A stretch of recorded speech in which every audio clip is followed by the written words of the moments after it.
Hello, everybody, and welcome to Tales from the Fog. I am your host, Casey, and with me, as always, is the amazing and wonderful Veronica. How are you doing? Oh, pretty good. How you doing? I'm doing good. It's been a cool minute. Yeah, we decided to take a little bit of a hiatus, kind of not meaning to, but between being sick and suddenly having a bunch of stuff to do, we just had a hard time finding where to fit in recording. Yeah, that happens sometimes. And it's an odd time of year because usually we're clamoring for things to do this time of year. Like, you know, it's between the holidays and everyone's kind of like winding down. But for some reason, everything decided to happen in January and February for us. So we just accidentally skipped a couple of weeks, but it was all for good reason. Yep. Part of that is we're both getting over being sick, as are probably many of you guys. Yeah. I don't even know if it's getting over sick. I think we're both still legitimately sick. Yeah, it's been a long time, too, which sucks. But, yeah. Moving on to fun things. There have been a lot of fun things. God, what? Well, let's talk about some news first. So this weekend, if you're not doing anything, the Haunted Asylum up in Apple Valley is doing their Lights Out couples Valentine's weekend haunted attraction. So you're going to go through a haunted house completely in the pitch dark all by yourself if you wanted to make the drive out to Apple Valley. If it's like a romantic thing, you go in just the two of you? That I'm sure it is. I hope so. Yeah. That'd be fun. Yeah, then they can like mess with each other. I think it's only like $10 a person. That's a good deal. Yeah. It's worth the drive out there. I mean, if you're out in the area, definitely go check it out. But if you're in SoCal, like the rest of us, Orange County, LA, Riverside area, it's a cool attraction. It's worth the drive out there. And $10, you can't beat it for a fun night out. There's other places to eat and stuff up there. You can make a whole day out of it. I know you can definitely make a day out of it. I don't know about nighttime stuff. I think that might be one of those sleepy towns. Yeah. But I haven't been up there in a long time, so I guess I don't know. Yeah. That's interesting. I mean, I'm glad that there are things going on throughout the year. Uh-huh. But it's interesting that they chose Valentine's Day. Well, they do random stuff. They've done an Easter haunt. They've done a Christmas haunt. They've done, God, what's it called? St. Patrick's Day haunt. I mean, they just pick random holidays every year to do. So they do a random one every year, but it's not like every holiday every year, right? No. I think they've been doing the Valentine's Day one pretty solidly for the past couple years, if I can remember right. Mm-hmm. But yeah, the other ones kind of bounce around. Neat. Well, good on them. I'm glad they're keeping it going year round. Yeah. Are there any other places doing that? There are no other haunts open as far as I know. What else is going on in the news front? We got Midsummer Scream announced their 6 months till. Yeah, we're just under 6 months now till Midsummer Scream 2018. I'm sure tickets will be going on sale soon. I'm sure they will be. That's crazy that it's been 6 months already, and that it's only 6 months until the next one. Yeah. So speaking of that, one of the reasons why we've been so busy is the Decayed Brigade got a show, not for anything Midsummer related or anything like that, but we got basically a brand new show that Veronica and I pretty much wrote from scratch, and then they're building the choreography on top of what we wrote. And it's a really cool idea. I mean, I don't know. Maybe you can give them an idea of, I don't know what I'm allowed to say or not say. Well, first of all, let's be honest. Casey wrote the show. I was in the room. So, full disclosure, Casey wrote the show. He put the music together. He wrote the transitions. He did everything. I was just nearby when it happened. So, like, in the early days, I was close by because, like, you were still kind of learning how everything worked and how the music pieces kind of fit together and everything. But now you're so good at it that you don't need me anymore. Well, what I meant by write is we actually had to write a script. But I wasn't even there for that. Yeah, but you okay, she edited my script. How's okay. That? So I'm the editor on the IMDb page. Yeah. Not the writer. I'll be in the editing. So I'm also not entirely sure what we are allowed to disclose. It is a performance that could lead to many future performances if we do this right. Yeah. It's something unlike we have ever done. The performers within the group who are also performers outside of the group have done stuff along these lines.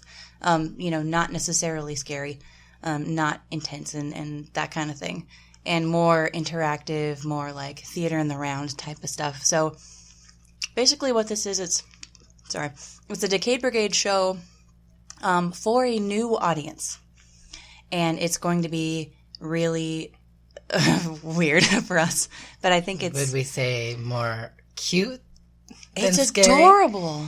It's not scary at all. In fact, our client specifically does not want us to be scary for this, which is why, the performance aspect is stronger for us than the scaring aspect, which is how the Decayed Brigade's been evolving anyway. We're still scary, but it's much more about the story we're telling. Yeah. So for our new client, it's that same kind of thing. It's more about a message and a story.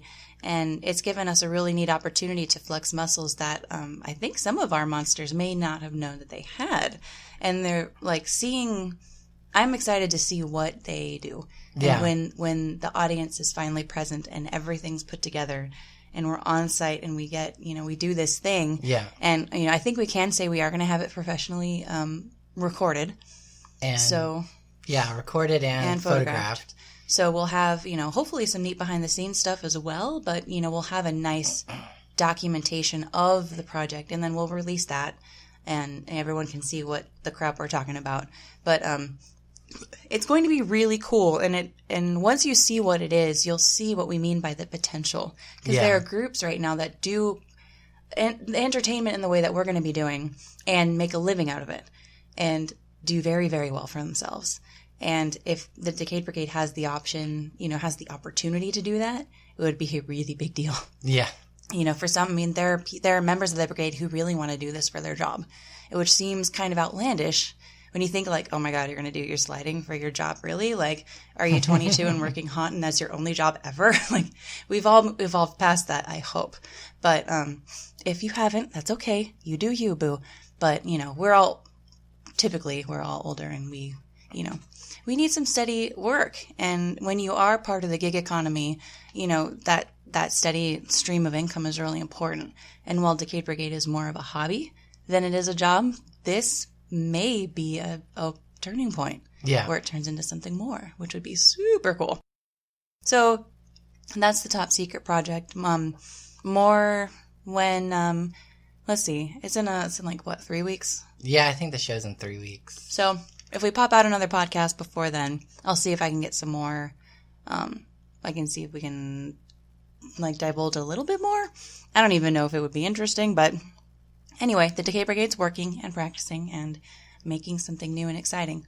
And in the meantime, we are also building our summer shows, which is, this show kind of took priority because, it came closer. up really fast. So yeah, we thought we had months to prepare, and it turned out we had less than a month. Yeah, they cut our time back. They're like, oh, it's going to perform, at this time. We're like, cool, we got this much time. And then all of a sudden they bumped it up on us. Mm-hmm. And then, I barely had a skeleton of a script written, so I had to, bust it out in a week.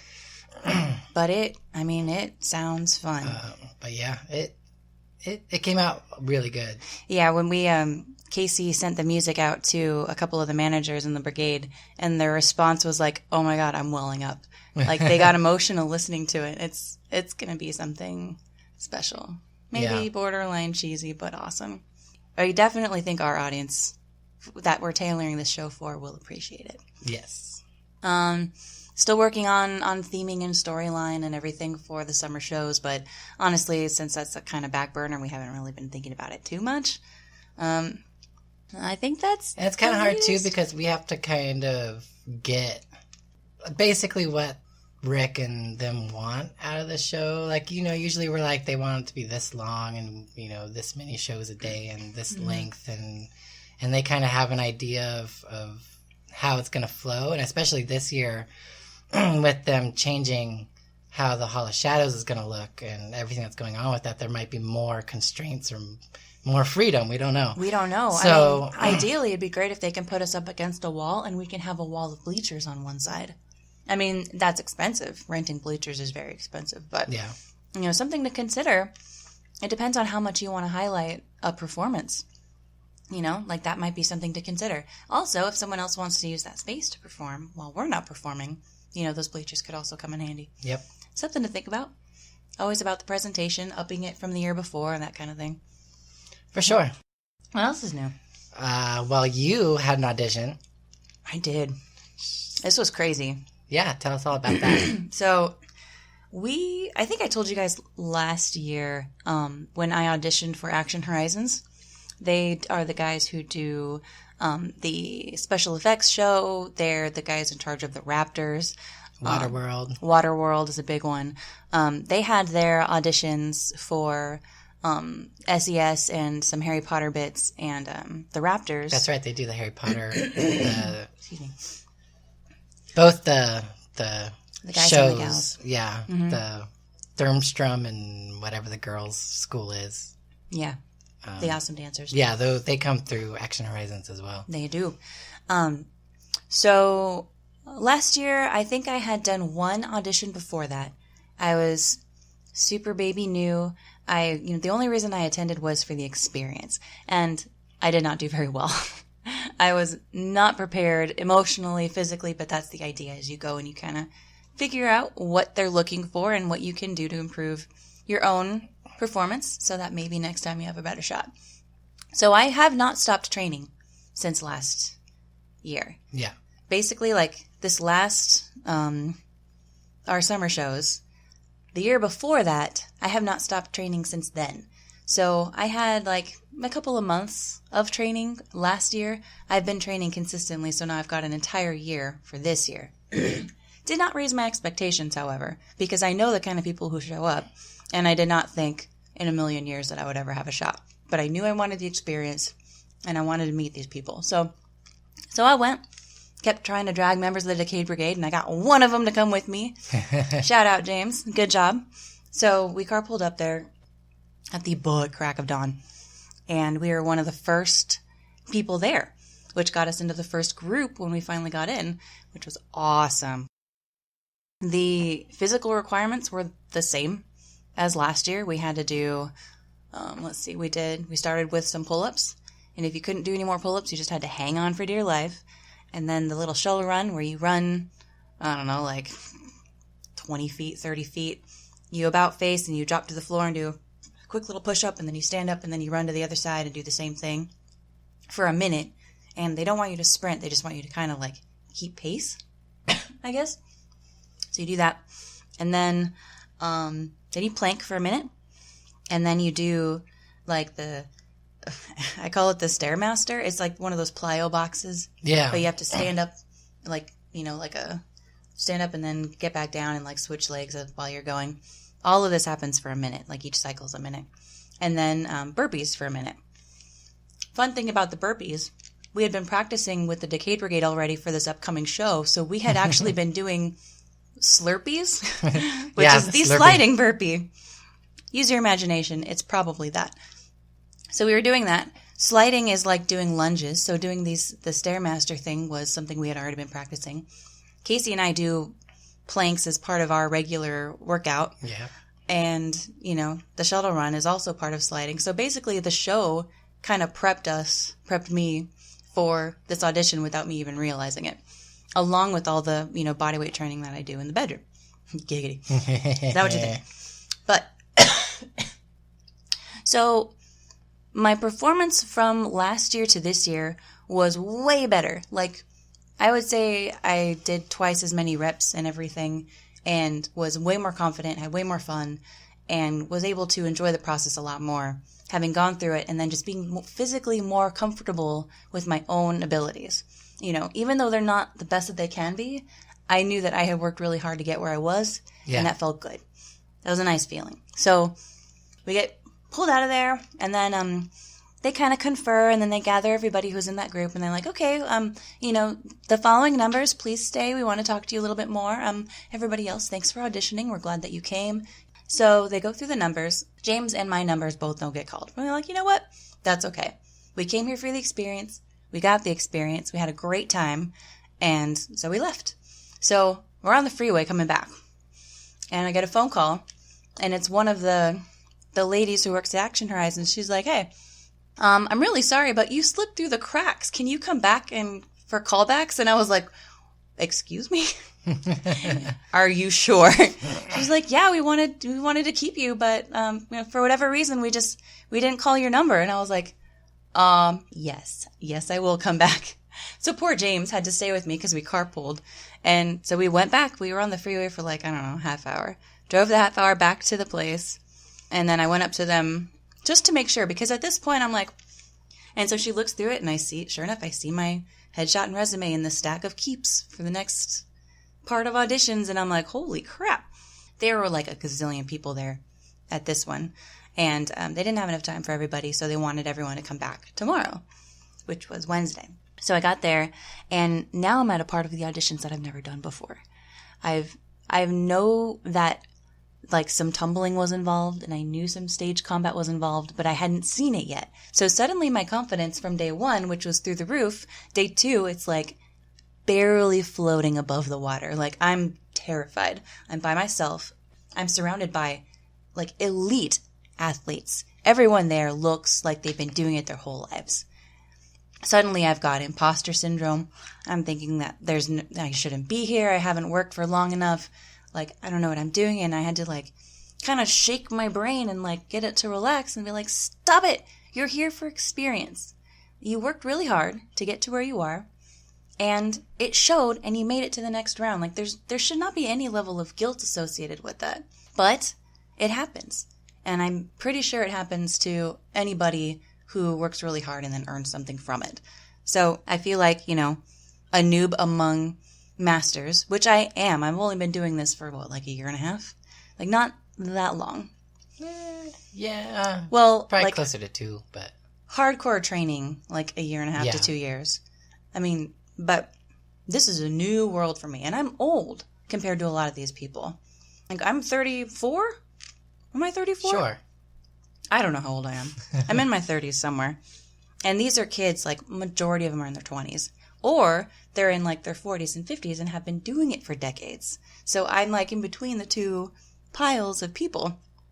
Anyway, so we do some tumbling passes, which is a lot like the Knott's stunt show auditions, which I remember telling you guys about. Whereas you do some shoulder rolls, dive rolls, you do some reverse rolls, and then I don't know, some other kind of roll. Sushi roll, poke bowl. And then they paired us up to do the stunt fighting. So now this is my second time ever doing fight choreo. And it was not quite as awkward as the very first time. Still pretty damn awkward. Having come from a dance background, it helped a little.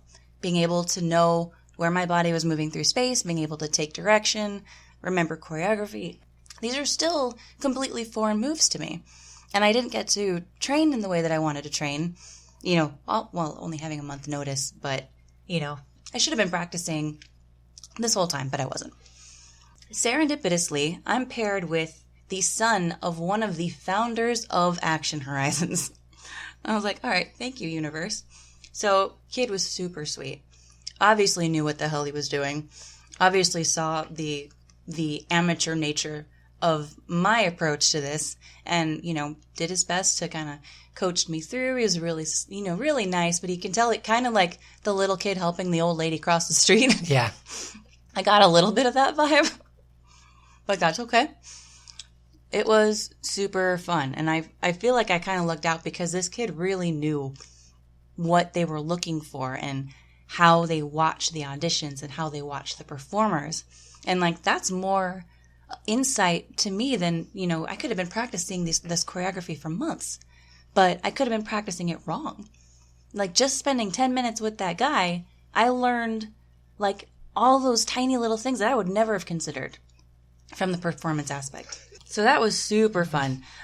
We were the very last ones to go. Like, they brought everyone back in the room and you had to cycle through and all the groups got to do their things. So we were the very last ones. We got to watch everybody go through, watch everyone make their mistakes, watch all the veterans work their magic. Didn't help tremendously because I was super nervous and I know there are parts that I missed. And the ones who moved forward were the ones that didn't skip any of the points that they made to make sure that you remembered. And I know I missed one at least. So did not advance to the next round after that. Did not keep me from smiling from ear to ear the entire drive home. I was such a happy camper. Had their schedule aligned the way that they wanted it, I would not have been invited to day 2. Yeah. That fight choreo and the stunt rolls and everything would have been done on day 1. But I still feel like I got called back, and that still makes me feel really, really good. It's such a huge improvement over last year. Yeah. And it was super motivating now going into sliding. So I go from this audition, which is in LA, doing something that I'm really new at and not very good at. Driving to slider practice, where suddenly I am like, not to brag, but I'm like one of the better ones who do the thing that we do. And it was like going from this awkward, I don't know where my body should be in space, to suddenly I strap my knee pads on. I'm like, I know what to do.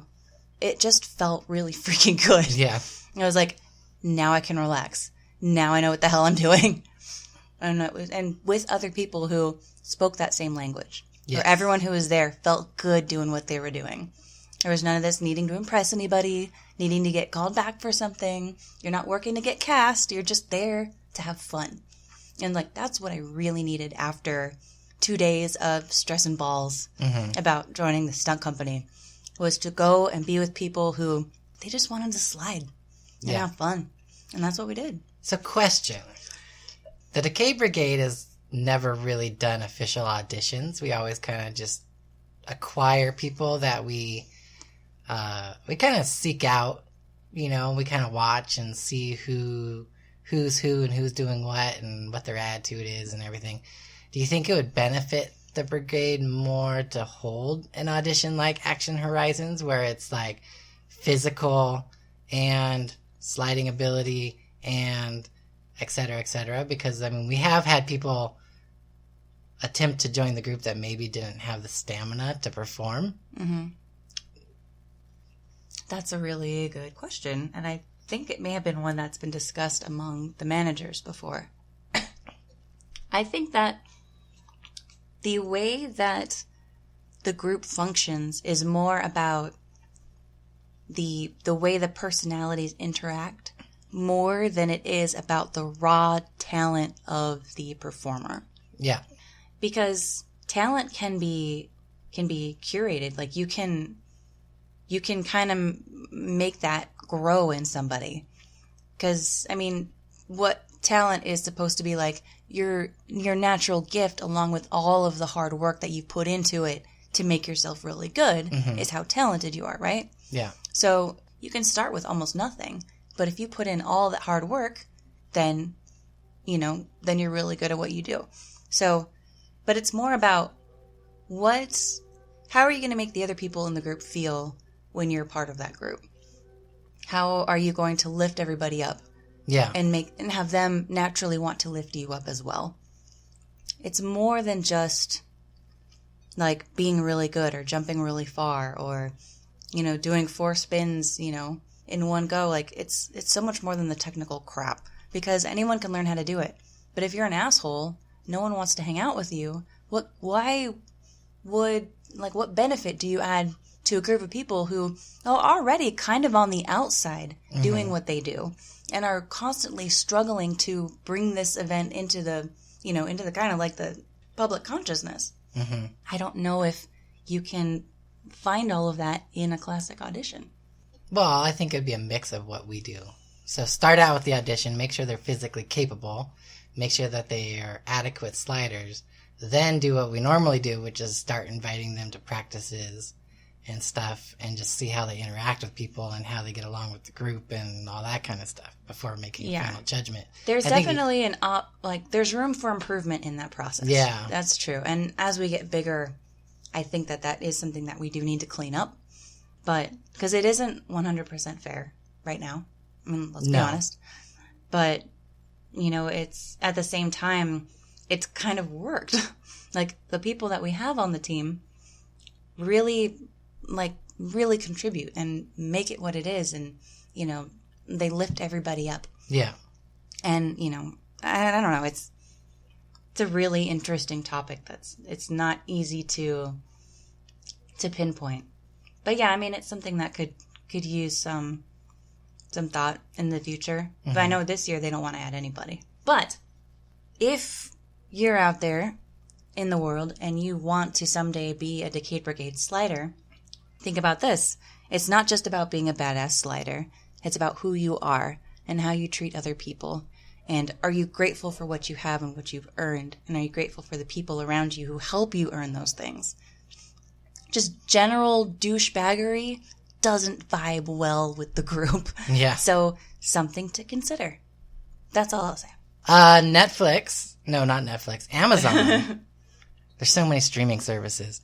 Amazon has an amazing new series out called Electric Dreams. And I've watched a couple episodes, and it's freaking amazing. It's not for the kiddos. It's like, there's nudity and stuff occasionally.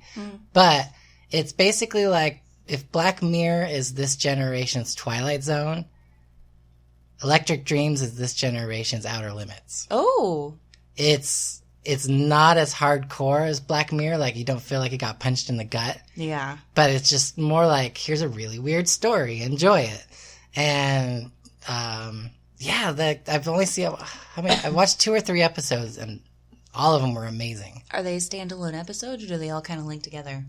Well, I don't know, because I haven't finished. But as far as I know, they're all standalone episodes. And they're like, kind of the same idea of Black Mirror. It's, the first episode was about,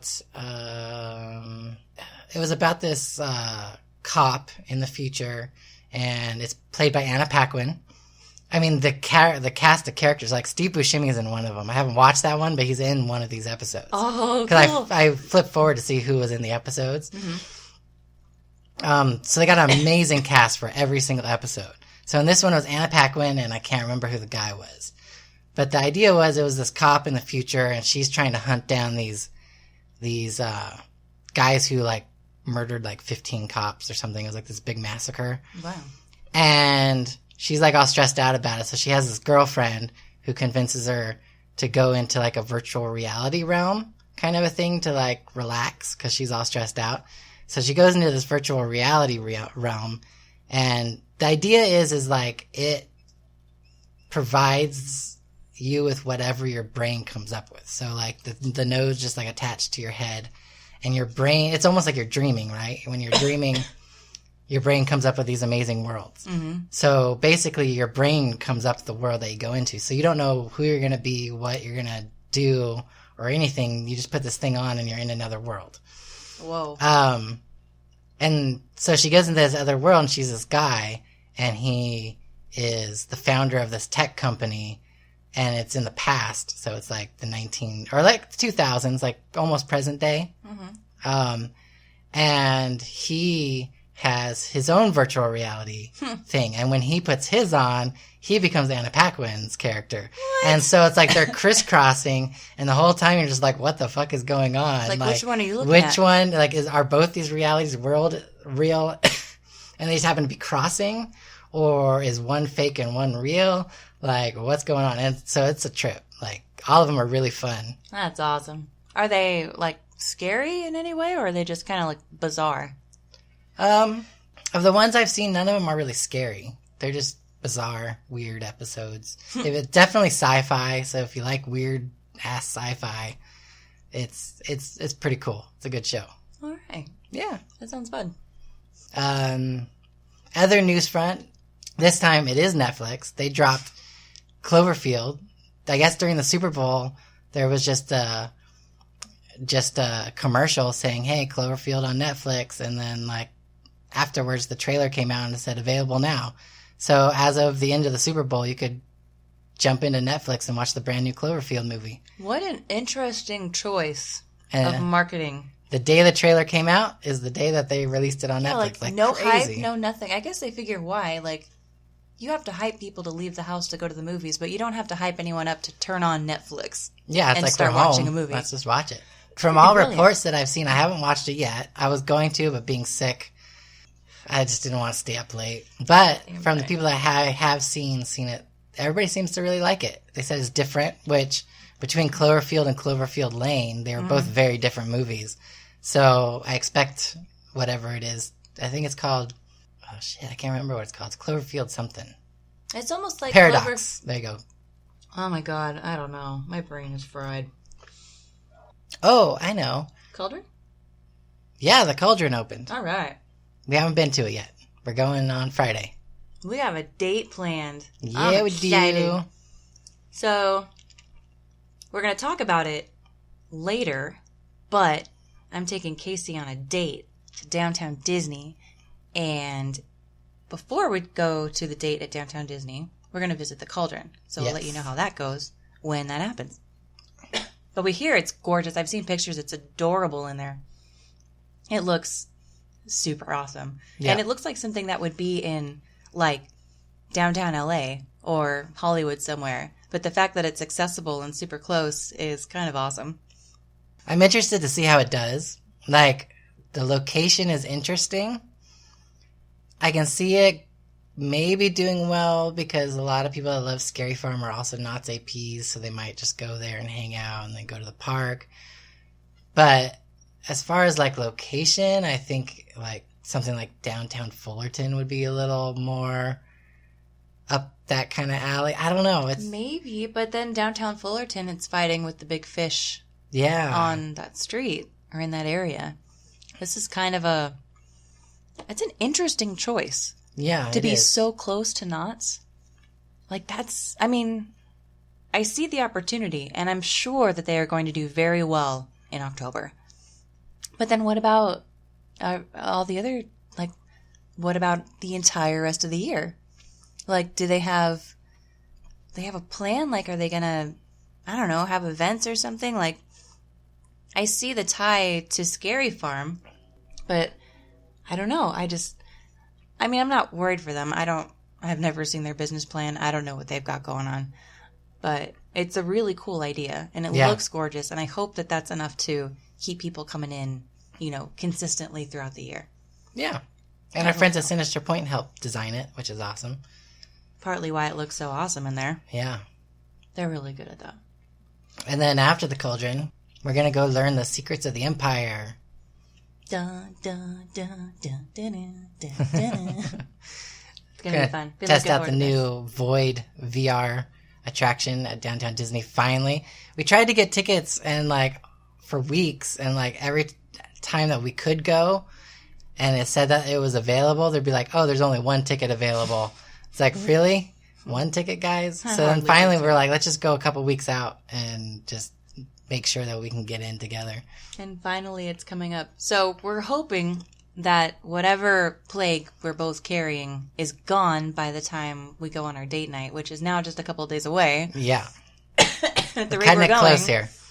So we might be hacking in our helmets. But we're going to make the best of it. It's going to be a great time. And well, the good thing is people in VR, some people get woozy. So if we're sick and get woozy, that'd be really fun.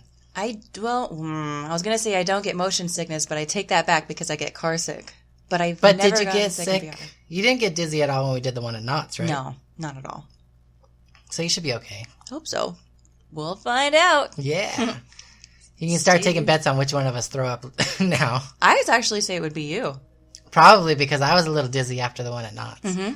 So, and this one's 3 times as long. Oh, wow. Is it like a video game or is it just like watching a movie? It is mix a haunted house at Knott's with VR. All right. So you actually progress, you're not there's no cords, right? You have a backpack with a computer in it, and you have the helmet on, and then there's sensors that track your movements through the building. And you actually move through the building so you can walk around and everything like that. So you're not going to smack into something because No, because if there's a wall in virtual reality, there's a wall in real life. But then on the same token, if there's a button or a switch or something in VR that's there in real life, you can actually switch it and it'll do stuff. So is it like part escape room type thing as well?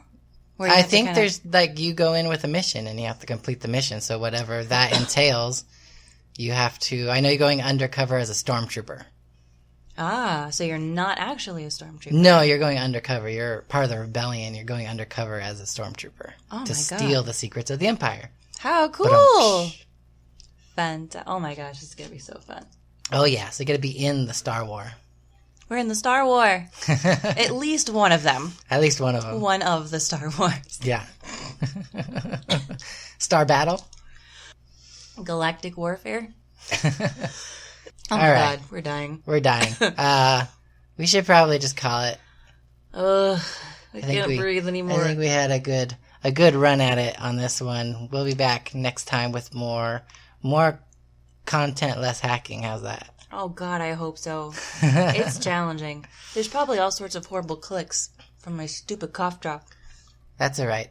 That's the miracle of editing. Oh God. My favorite phrase, we'll get it in post. Yeah, we'll get it in post. Excellent. All right, guys. Thank you guys so much for joining us and sticking around with us through all this craziness. Hopefully we will see you soon at Midsummer Scream or any other local area events that will be happening soon. I trying to think if I have anything else to plug. I don't think I do. You can follow us on Facebook at Tales from the Fog, Instagram at Tales from the Fog. You can follow Veronica at Veronica Voices on Instagram. And until next time, guys, we'll see you in the fog. Bye, guys. Bye.